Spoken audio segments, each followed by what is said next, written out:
माँ नाश्ते में क्या बनाया है? आलू के पराठे बनाए हैं आज। अरे वाह, आलू के पराठे, मजा आ जाएगा फिर तो। तुझे पसंद है ना आलू के पराठे? मामा ठंडी के मौसम में सुबह सुबह आप जब भी पराठे बनाती हो ना तो बहुत ही मजा आता है। तो बता तुझे कौन कौन से पराठे पसंद है? आलू के, गोभी के, और एक बार वो जो आपने सफेद वाले बनाए थे ना। हैं सफेद वाले कौन से छोटे? अच्छा, पनीर वाले। ये कहानी इन्हीं दोनों भाइयों की है। हरीश और उसका छोटा भाई सतीश अपने माता पिता के साथ एक गांव में रहते थे। उनके पिता बड़े किसान थे। उनके पास काफी जमीन थी, लेकिन एक दिन यही जमीन उन दोनों भाइयों के बीच लड़ाई की सबसे बड़ी वजह बन गई। अरे ये तो बता दे कि पराठा कैसा बना है हरीश, बस खाए ही जा रहा है। हाँ अच्छा बना है। क्या बात है बेटा, देख रही हूँ तेरा मन कहीं और है। क्या सोच रहा है? इतना गुस्सा गुस्सा सा क्यों है? देखो माँ, मैं साफ साफ कह देता हूँ, सड़क किनारे वाला खेत तो मैं ही लूंगा। भैया ने ये कैसे मान लिया कि वो खेत उनका है? अरे पर उसके बदले मैं तुझे वो बड़ा वाला खेत तो दे रही हूँ ना। रहने दो माँ, अगर छोटे को वो सड़क वाला खेत ही चाहिए तो दे दो उसे ही।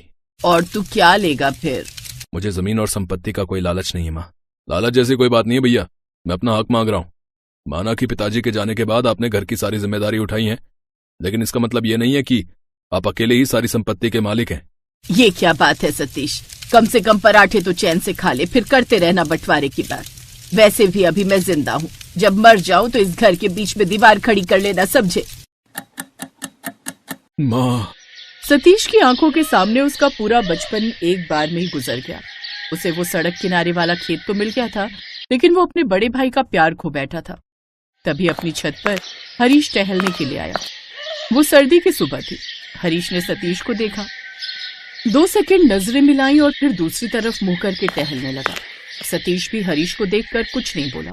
कुछ देर बाद हरीश के घर के नीचे से उसकी बहू हर्षिता ने उसे आवाज लगाई, पापा जी जल्दी नीचे आ जाओ, पराठे बन गए, ठंडे हो जाएंगे। हर्षिता की बात सुनकर हरीश सीढ़ियों की तरफ बढ़ने लगा। तभी उसने एक नजर फिर सतीश को देखा, जो नजरें झुकाए बैठा था, पर हरीश ने उससे कुछ नहीं कहा और फिर वो नीचे आ गया।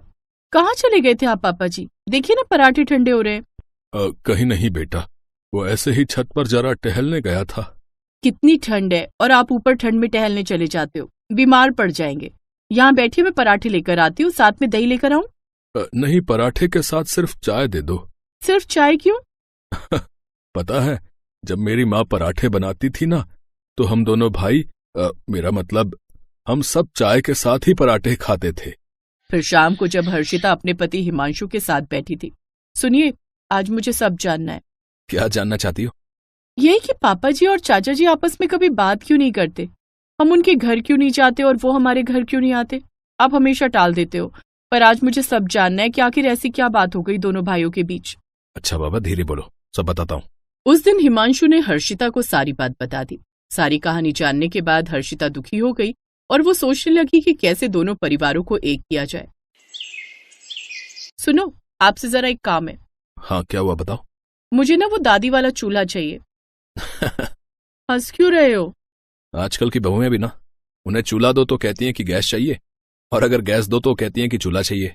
ज्यादा मजाक बनाने की जरूरत नहीं है, आप बस उतना करो जितना कहा मैंने। अच्छा बाबा ठीक है, पता नहीं स्टोर में कहाँ किस कोने में पड़ा होगा। हाँ तो जिस भी कोने में पड़ा हो हम मिलकर उसे ढूंढ लेंगे। अरे पर तुम्हें करना क्या है दादी के चूल्हे का? क्या आप नहीं चाहते कि चाचा जी हमारे साथ आ जाएं, दोनों परिवार एक हो जाएं? धीरे बोलो हर्षिता, पापा जी ने सुन लिया तो तुम्हारे साथ साथ मेरी भी डांट पड़ेगी। देखो मैं चाहता तो हूँ, पर हम उस घर में ना तो जा सकते हैं और ना ही उनसे बात कर सकते हैं। हाँ तो आप चिंता मत करो ना तो हम उस घर में जाएंगे और ना ही उनसे बात करेंगे। आप तो बस देखते जाओ, चाचा जी खुद ही चले आएंगे। इम्पॉसिबल। हिमांशु की बात सुनकर हर्षिता मुस्कुरा दी और फिर अगली सुबह उसने अपनी दादी सास की वही साड़ी और स्वेटर पहना जो वो अक्सर पहना करती थी। उसके बाद उसने छत पर चूल्हा जलाया और गर्मा गर्म पराठे बनाने लगी। तभी बगल की छत में सतीश टहलने आया। गजब की सर्दी पड़ रही थी तो उसके हाथ में एक चाय का कप भी था। फिर उसकी नजर जैसे ही हर्षिता पर पड़ी, उसके हाथ से वो चाय का कप छूटकर नीचे गिर गया और टूट गया। उसे हर्षिता में अपनी माँ नजर आ रही थी। जैसे ही हर्षिता ने देखा कि उसके चाचा ससुर उसे ही देख रहे हैं, तभी उसने जोर से आवाज लगाई, सभी लोग आ जाओ भाई, गर्मा गर्म पराठे बन रहे हैं, चाय के साथ बढ़िया पराठे खा लो। देखो तो कितनी बढ़िया खुशबू आ रही है, जो पहले आएगा वो पहले खाएगा। हर्षिता की बात सुनकर नीचे खड़ा हरीश भी हैरान था। उसे कुछ समझ नहीं आ रहा था कि हर्षिता कैसी बातें कर रही है, पर हिमांशु पास खड़ा मुस्कुरा रहा था। हिमांशु ने अपने पापा को छत पर चलने के लिए कहा। उधर दूसरी तरफ ना चाहते हुए भी सतीश के कदम अपने आप ही हर्षिता और उसके चूल्हे की तरफ चल पड़े। एक पराठा मिलेगा बेटी? हाँ छोटे पापा, जरूर। पनीर का पराठा बनाया है, आपको पसंद है ना? इतना सुनते ही सतीश ने झट से पराठे का निवाला खाया और फूट फूट कर रोने लगा। ये सब देखकर पीछे खड़ा हरीश हैरान था। वो तुरंत सतीश के पास आया और रोते हुए बोला, कैसा लगा छोटे, पनीर का पराठा? अगले ही पल हरीश किसी छोटे बच्चे की तरह अपने भाई के गले लग गया।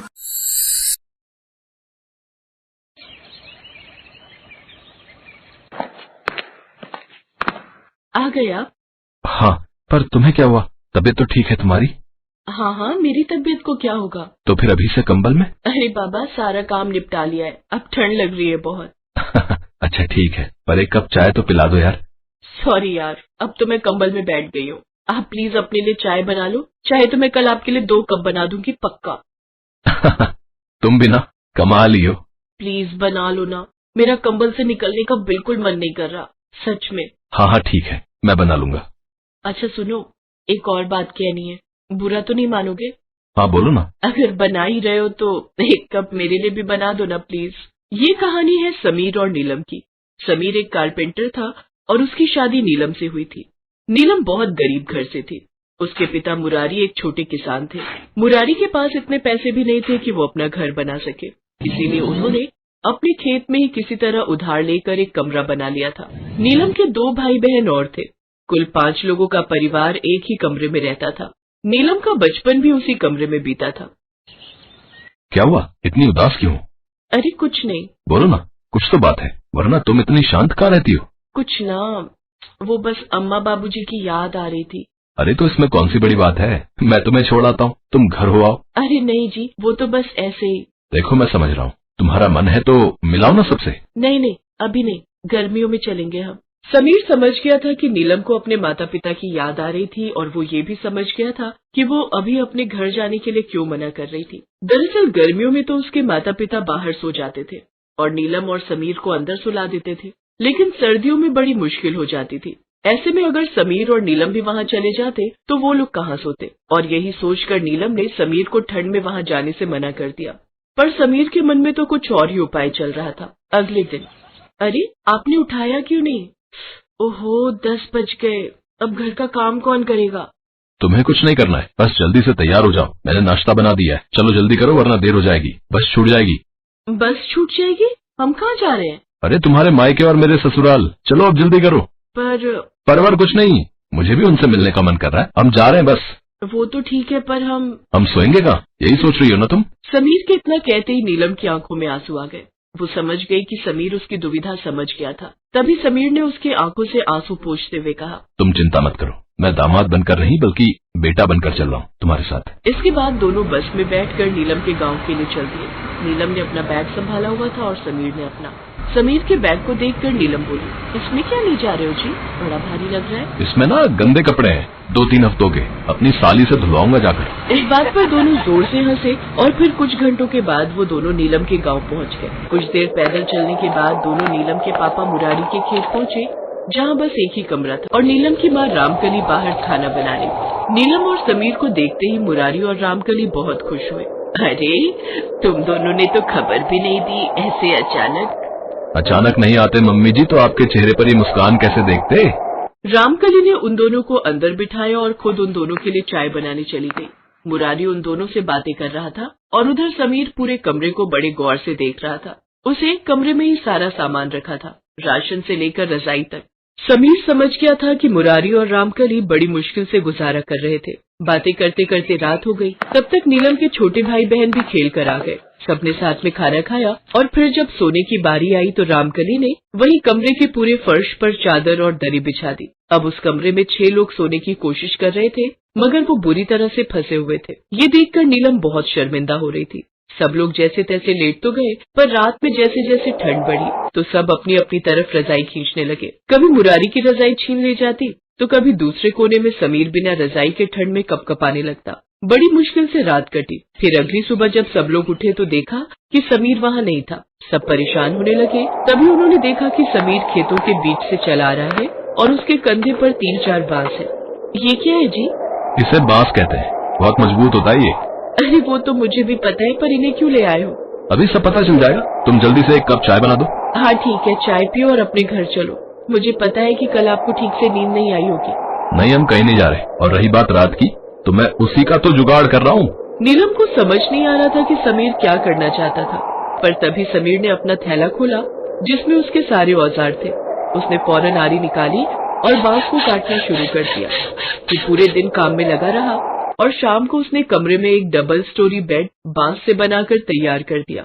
उसने ये आइडिया तो अपने घर में ही सोच लिया था और इसीलिए वो यहाँ आया भी था। उस रात रामकली और मुरारी नीचे जमीन पर सोए और बेड पर उसकी साली और नीलम सोए, जबकि सबसे ऊपर दूसरी मंजिल वाले बेड पर वो अपने साले के साथ सो गया। समीर की इस तरकीब से सब लोग बहुत अच्छे से सो पाए। और फिर अगले दिन, मान गए दामाद जी, आप तो बहुत ही बढ़िया बढ़े हो। आपने तो कमाल ही कर दिया। अब तो आप जितने दिन रहना चाहो यहाँ रहो, अब तो कोई दिक्कत ही नहीं है। नहीं मम्मी जी, अब मेरा काम पूरा हो गया। अब मैं और नीलम अपने घर जाएंगे। पर मुझे इस बात की खुशी है कि अब डबल स्टोरी बेड में आप सभी लोग आराम से सो सकोगे। रामकली और मुरारी की आंखों में खुशी के आंसू थे, पर नीलम की आंखों में अपने पति के लिए सम्मान और गर्व साफ दिख रहा था।